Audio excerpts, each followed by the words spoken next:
Ayan guys, ang yung ating ulam ngayon ay kangkong. Ayan.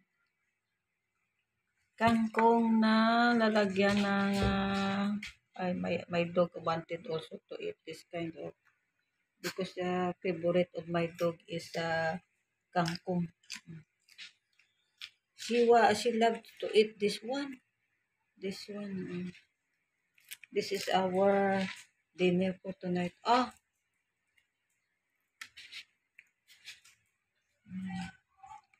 So I give some to my dog because my dog is love to eat this kind of vegetable.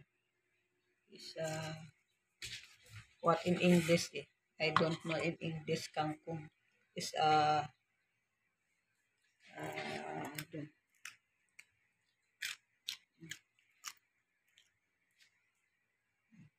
come here. She love to eat this kind of I sometimes I buy one isang tali ba para lang sa aso ko. This kind of this dog is love to eat the I forgot in English this I forgot in English to call this is a water guys, if you know what is in English in kangkong. Nakalimutan ko ang English nito. Ano tayo? Water. I don't know.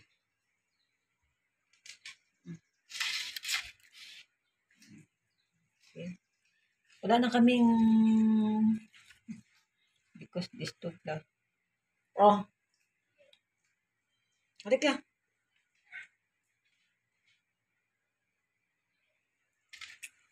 Nasa bibig ko na yung ano nito, yung pangalan nito in English, kangkong. Hindi ko mabigkas. Ayan. This is the last one.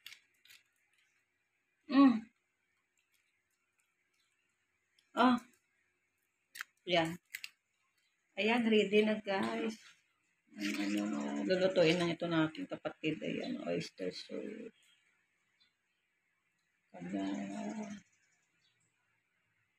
Lulutuin. So, ito yung hapunan namin ngayon.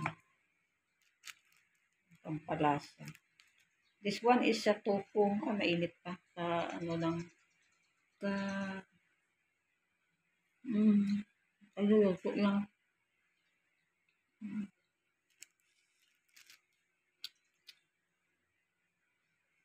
Pinunan ko lang ng pang-content para mayroon akong pang-content.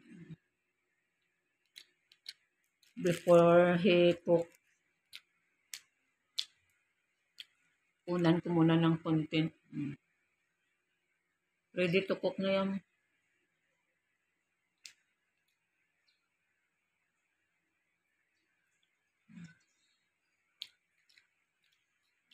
Masarap to siya i-fry yung alam mo yung talaga siyang crispy tofu. Masarap siya, napaka-crispy yung pagprito.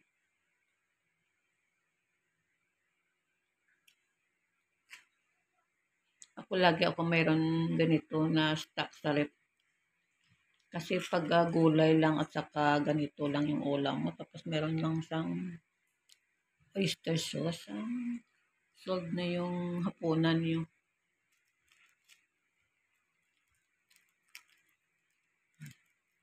pampalasa. Ano.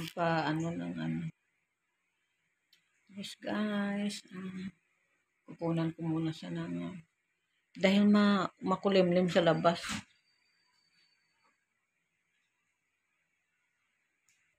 Ayan, ready to cook na yan. Yung kanyang leftover na oil, gagamitin pa niya yan sa pag-isa-isa.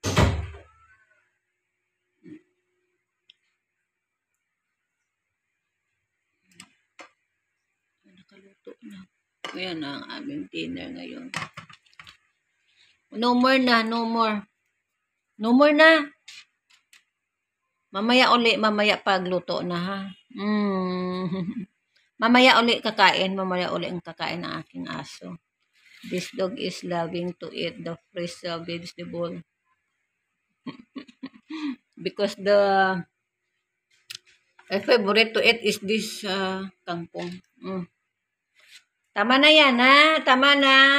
See you later, guys. I-upload ko lang ito sa aking, at least meron akong pang content ngayong gabi. Thank you for watching. Bye-bye.